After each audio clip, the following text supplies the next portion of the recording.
Dimulai dari hitungan 3 ya. 1, 2, 3. Sabda sampai Merauke, pulau-pulau selalu menyambung menjadi satu. Itulah Indonesia, mama airku, aku berjanji padamu, Indonesia. Oke, sekarang udah cukup lagi. Pelajaran kita mau mengingatkan tentang yang ada di yang sudah kalian tempelkan di belakang. Saya tahu apa aja itu? Kelasnya.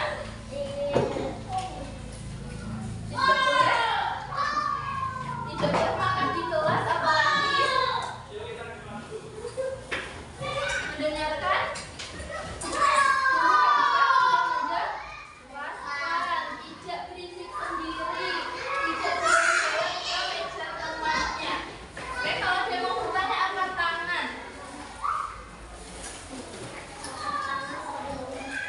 Oke, jadi pagi hari ini kita akan belajar mengenai detektif sampah. Ada yang tahu TPA Mronggo? Tahu? Tahu. Di mana itu? Mronggo. Di Mronggo. Cuma satu yang pernah lihat atau pernah ke sana? Yang pernah lewat? Gimana, Cik? Suasananya? Banyak sampah. Baunya gimana? Apa? Baunya gimana? Bau atau wangi? Baunya karena apa? Karena banyak sampah. Oke, jadi misi kita pada hari ini adalah kita akan menjadi detektif lingkungan. Kita akan menyelidiki kenapa di Kota Salatiga ini ada beberapa ide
Assalamualaikum, Mas Eri.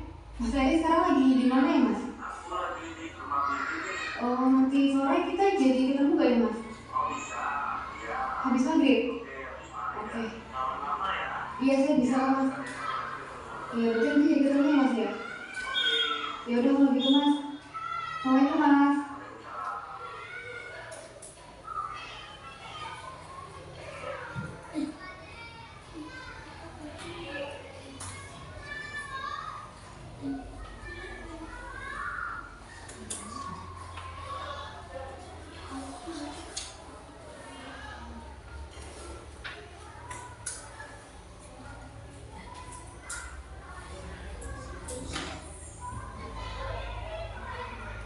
Nama aku adalah seorang mahasiswi. Sudah 3 tahun aku berkuliah. Selama 3 tahun aku berkuliah, banyak pengalaman. Seperti bertemu kawan baru, saya beradaptasi dengan lingkungan baru. Sebelum bertemu aku ingin keliling Surabaya dan sekitarnya untuk melihat dan merasakan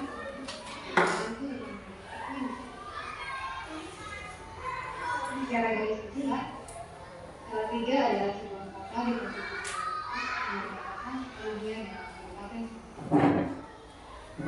Salatiga terletak 40 km dan 22 km utara. Kita berada di daerah yang menghubungkan Semarang. Jumlah penduduk kota Salatiga hingga akhir 2019 memiliki jumlah sebanyak 195.000. Seiring dengan berkembangnya laju pembangunan dan jumlah populasi di Salatiga akan memberikan dampak baik dan juga buruk. Salah satunya ialah kemajuan industri yang membuat lapangan kerja meningkat dan jumlah hasil produksi meningkat, terutama pada sektor industri tertentu. Namun di samping itu, dampak buruk dari pembangunan tidak terlepas dari pengolahan limbah industri yang buruk dan berakhir dengan pencemaran lingkungan, baik air, tanah, maupun udara. Dan akibatnya, kesehatan di lingkungan masyarakat menjadi tercemar dan terancam terkena berbagai macam penyakit. Ditambah juga permasalahan sampah merupakan salah satu permasalahan yang serius di seluruh dunia, pada umumnya dan di kota Salatiga pada khususnya. Produksi sampah yang terus-menerus meningkat seiring pertambahan jumlah penduduk, perubahan pola konsumsi, dan gaya hidup masyarakat. Dari data yang dimiliki DLH, jumlah sampah yang masuk TPA sejumlah 30.550 ton, dan baru sekitar 17% potensi sampah yang dapat dikurangi oleh bank sampah dan masyarakat dengan kegiatan pemilahan. Akhirnya aku bertemu dengan Mbak Tukina. Beliau merupakan warga sekitar yang bekerja sebagai pemilah sampah di TPA Ponorogo selama 30 tahun. Kemudian di sini sudah kerja berapa lama? Kendalanya dalam mengelola sampah di sini ada berarti lancar ya? Kira-kira kalau kita membuang sampah ini seharinya berapa kali biasanya terjadi? Setengah hari. Sehari dari sini dari 9 kali.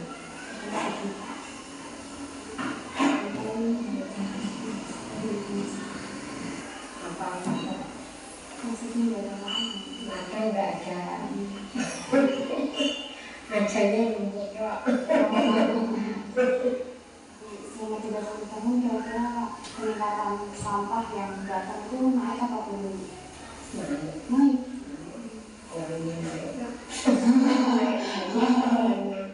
Berapa orang sampah itu biasanya hanya orangnya sampahnya biasa. Ya kemudian sebut saja yang saya tanyakan ke ibu sehari ini. Mohon maaf kalau tidak apa-apa.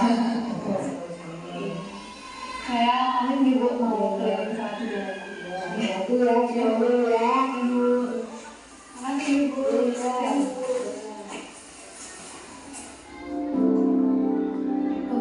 di Kota Salatiga pada dasarnya bertujuan untuk mensejahterakan masyarakat. Di samping itu, pemerintah kota juga harus mempersiapkan cara agar pembangunan yang dilakukan tidak memberi dampak yang serius bagi lingkungan dan warga terdampak. Karena lingkungan memiliki peran penting dalam keberlangsungan kehidupan. Adapun dampak nyata yang sudah terjadi di antaranya yakni pembangunan jalan tol yang mau tidak mau harus merelokasi pemukiman warga terdampak dan mengubah lahan yang awalnya digunakan sebagai lahan pertanian menjadi pemukiman warga yang baru. Pembangunan trotoar yang mengakibatkan kurang aman hilangnya resapan air di sepanjang jalan, ditambah kurangnya kesadaran masyarakat dalam mengelola sampah. Dampaknya, himbauan untuk tidak membuang sampah di sungai masih tidak diindahkan oleh masyarakat setempat. Karena hal tersebut telah menjadi kebiasaan sejak lama dan tidak adanya kesadaran akan dampak negatif yang akan terjadi ketika hal itu terus-menerus dilakukan. Selain pencemaran sungai oleh sampah, ada pula pencemaran udara yang diakibatkan oleh semakin padatnya lalu lintas, industri pabrik, kegiatan pertambangan, dan juga kebakaran hutan. Hal itu bisa memberi dampak yang signifikan pada perubahan iklim dan pemanasan global. Bisa dibayangkan, ketika satu kendaraan mampu mengemisikan gas yang mengandung panas sekian derajat. Oke, jadi dari video tadi gimana perasaan anak-anak semuanya melihat wah ternyata Kota Salatiga yang seindah itu ternyata di dalamnya ada satu tempat yang memiliki cukup banyak sampah. Perasaannya gimana? Perasaannya gimana? Senang? Terus gimana perasaannya? Sedih? Risau? Kok aja ngantuk nih? Oke, Bu Guru mau kasih pertanyaan secara acak jawab tuh biar nggak ngantuk ya.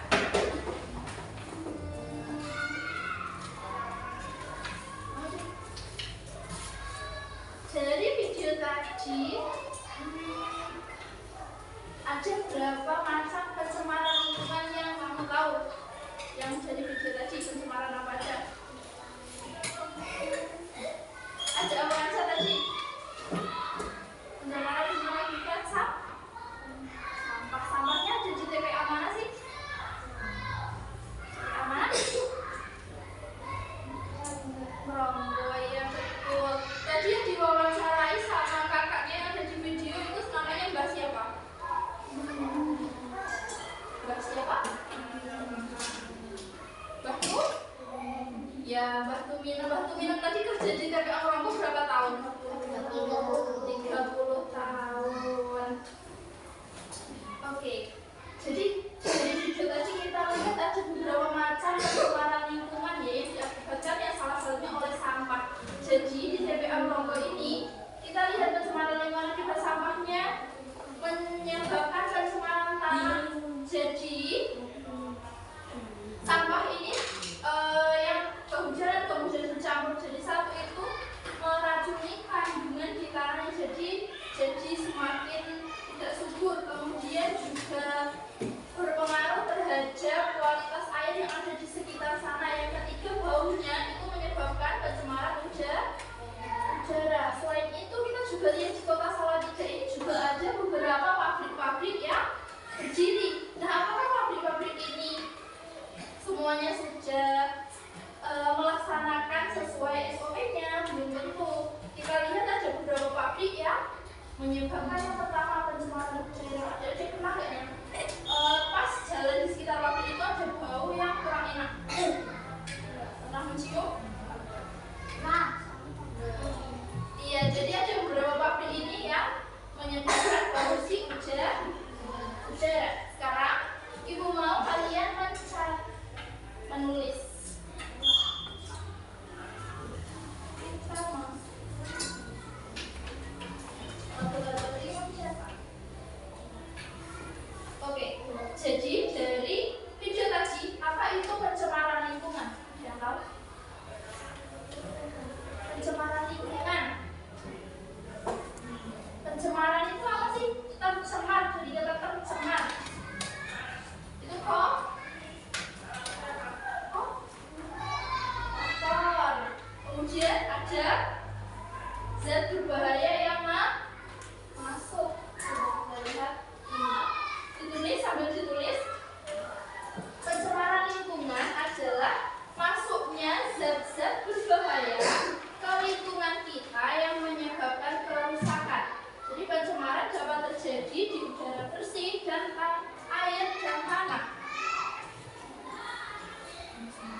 Sumber pencemaran.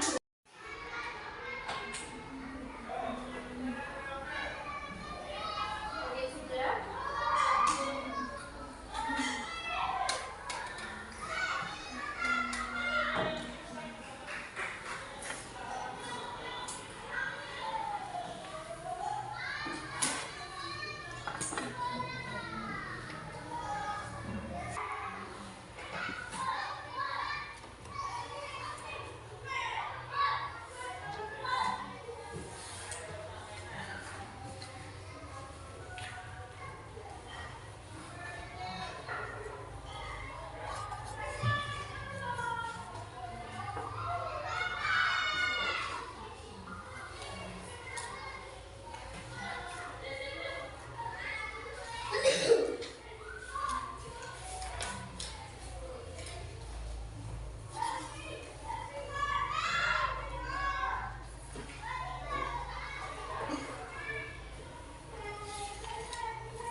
Oke, jadi kita masuk ke pemecahan kasus. Ini akan membuat mind map seperti ini. Nanti ibu bagikan lembar kerjanya. Sudah ibu kasih kata kunci. Jadi nanti kalian akan menuliskan sesuai dengan kasus yang kalian dapat. Untuk kelompoknya kita buat sesuai tempat saja biar enak. Jadi ini kelompok 1 4 orang. Kemudian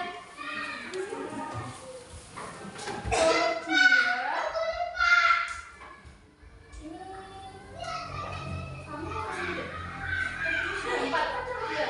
1 2 3 4 kamu ke sana. Kamu ke sini sini. Ya. Kamu ke sana. Iya, ke sana. Oke. Jadi di situ kalau 1 2 3 4 5. Kalian bertiga. Duduknya di sini aja. Iya, kamu sih. Oh iya, kamu di sana. Oh, ikut sini.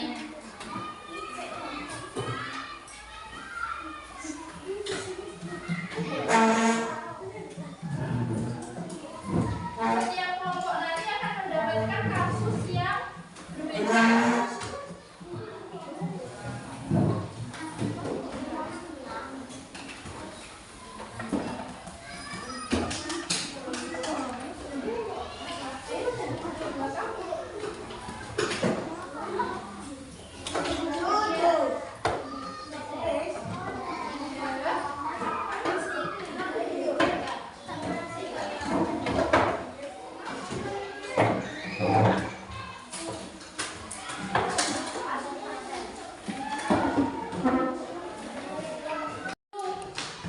Yang pertama, kalian akan mendapatkan 6 lembar.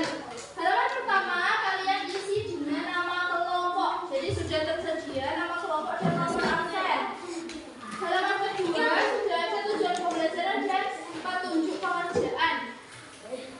Halaman ketiga kalian akan mendapatkan berita ataupun kasus pencemaran lingkungan yang berbeda-beda. Jadi setiap kelompok mendapatkan kasus yang berbeda. Yang ketiga, ini ada analisis penyebab. Jadi kalian harus berdiskusi untuk menentukan apa penyebab dari kasus pencemaran lingkungan tadi. Sudah ada kata kuncinya, nanti dikembangkan. Yang keempat, akibatnya, akibat dari pencemaran tadi apa? Yang kelima, pendapat kalian tentang pencemaran tadi, ini sudah ada contohnya. Yang terakhir, ini ada stiker, bukan stiker, biasa nanti digunting kemudian ditempel di lembar yang nanti dibagikan. Sudah membawa gunting dan lem kan?